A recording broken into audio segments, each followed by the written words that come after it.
Bonjour, je suis très heureux de vous accueillir pour ce pitch sur un sujet clé de votre cyberdéfense, la sensibilisation à la cybersécurité de vos collaborateurs. Alors nous allons voir ensemble de quelle manière ils peuvent nous aider à renforcer votre bouclier cyber. Donc moi je suis François Machassec, je suis responsable de l'offre infogérance au sein du groupe Sigma. Alors, le groupe Sigma, en quelques mots, il a fêté ses 50 ans l'année dernière. On a 3 activités principales. On est éditeur, intégrateur de solutions logicielles, dont certaines dans le domaine du logement social. On développe sur mesure des applications web et mobiles. Et on est hébergeur, infogéreur, certifié infogéreur, hébergeur de données de santé, avec 4 data centers en région nantaise.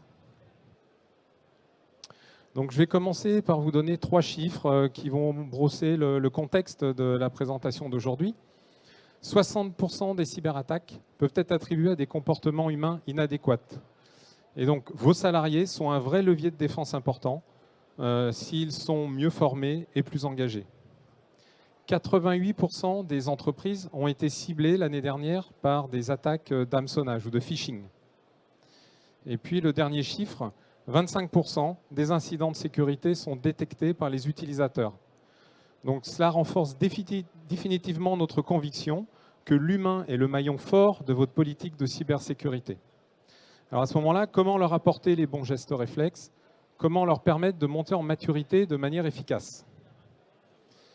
Alors la sensibilisation à la cybersécurité fait partie d'une offre complète. On va s'intéresser aux 2 produits duo. Si vous souhaitez renforcer la cyberdéfense de votre système d'information, en fait, Sigma propose un SOC, un centre opérationnel de cybersécurité, qui utilise les outils de type EDR, XDR, SIEM de 2 leaders du marché, Microsoft et IBM, et de la sensibilisation des utilisateurs, avec différents produits comme les tests de phishing ou le parcours de sensibilisation qui va être l'objet du jour.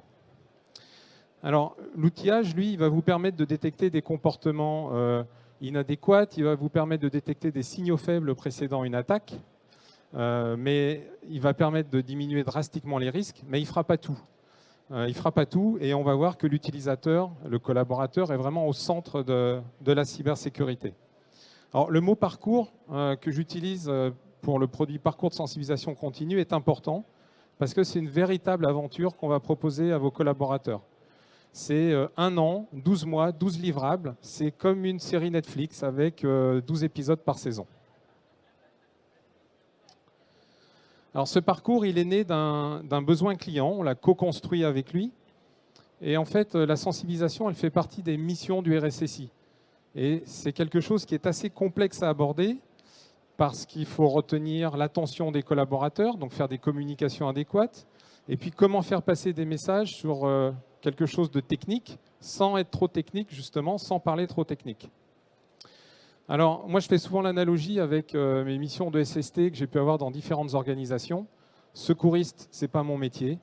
Et quand j'étais confronté à un accident, alors heureusement pas trop souvent, à 1 à 2 fois par an, eh ben, ma journée de sensibilisation annuelle, elle était très loin. Et j'avais besoin un peu de temps pour que les bons gestes réflexes et puis mon assurance se reviennent. Eh ben, c'est la même chose avec vos collaborateurs. Leur métier, c'est pas de faire de la cybersécurité.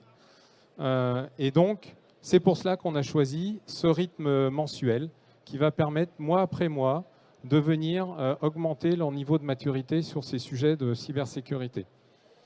Et puis, on a aussi pris le parti de pousser le contenu vers les collaborateurs. On ne va pas leur demander de prendre le temps de se connecter à un site de e-learning, de prendre le temps de suivre des cours. Le retour qu'on a eu de nos clients, c'est que souvent, ils ne se prennent pas ce temps-là. Et donc, on pousse le contenu vers eux. Le contenu, il est simple, il est didactique, il est ludique, de manière à ce que les messages vraiment arrivent jusqu'à eux. On a aussi pris le parti de faire attention à ce que les messages ne soient pas trop anxiogènes. Il y a suffisamment de sujets anxiogènes aujourd'hui entre le Covid, la guerre en Ukraine, l'inflation, pour ne pas en rajouter avec la cybersécurité. Donc, il y a un petit ton décalé dans cette sensibilisation.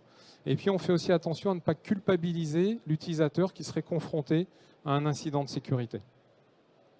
Le 3e pilier de cette démarche avec vous, c'est générer l'envie. Voilà, pour leur donner envie, mois après mois, de suivre les aventures d'un super-héros qui s'appelle Arobase, qu'on a inventé pour l'occasion avec son univers. C'est une identité visuelle complètement spécifique à ce parcours.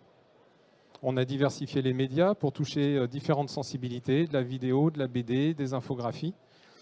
Et dernier pilier de la démarche, ce parcours de sensibilisation est complètement intégré à la communication, au process de communication de votre organisation.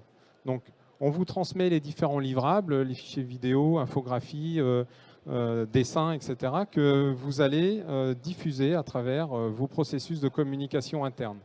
Donc, c'est pour cette raison qu'on met en place au début du projet un binôme, une personne du SOC de notre côté avec un coordinateur et de votre côté un responsable sécurité avec un chargé de communication. Et tous les 3 mois, on se rencontre, on fait le bilan sur le trimestre écoulé et on planifie le trimestre à venir. Alors, on a utilisé une démarche centrée utilisateur, pilotée par un designer. C'est hyper important parce qu'on est parti des usages des utilisateurs. On s'est intéressé à leurs freins, à leurs besoins. Donc là, vous faites la rencontre avec Arobase, qui est notre super-héros. Alors, c'est un héros un peu énigmatique que les collaborateurs vont suivre tout au long de l'année. Et il y a 2 objectifs principaux à travers ce personnage et son univers. Le premier, c'est matérialiser un univers qui peut être vu comme numérique, virtuel et donc assez lointain pour des utilisateurs de terrain. Et donc en leur montrant que la menace, elle est bien réelle. Et le deuxième objectif, c'est que la cybersécurité, eh bien, c'est l'affaire de tous. Mais pour bien protéger un espace commun, pour bien protéger des espaces communs, eh bien, il faut commencer par avoir les bons gestes soi-même et puis par protéger ses propres données. Typiquement, si je protège mes identités, j'ai moins de chances d'être victime d'usurpation d'identité et qu'on utilise mes comptes pour aller pirater les données de l'entreprise. Voilà, donc je vais vous montrer un petit trailer vidéo qui va illustrer l'univers d'Arobase. Alors, je n'ai pas le son sur la vidéo, mais c'est pas grave. Mais comme le cosmos, son étendue infinie possède de nombreux recoins obscurs. S'y tapissent de multiples menaces, virus, pirates, fraudeurs. Mais heureusement pour nous, s'y épanouit également le légendaire Arobase. Plus malin que les vilains, il saura vous guider au sein des merdons cybernétiques. Alors, avant de cliquer, réfléchissez.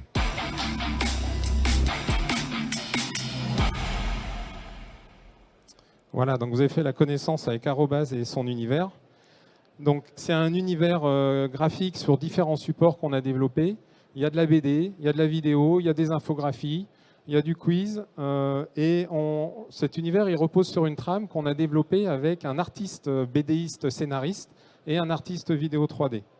Donc c'est ça qui est super, développer une offre informatique sans faire de l'informatique, ça c'est génial. Et puis cet univers, il est déclinable grâce à cet univers au plus proche de votre métier, au plus proche de vos utilisateurs.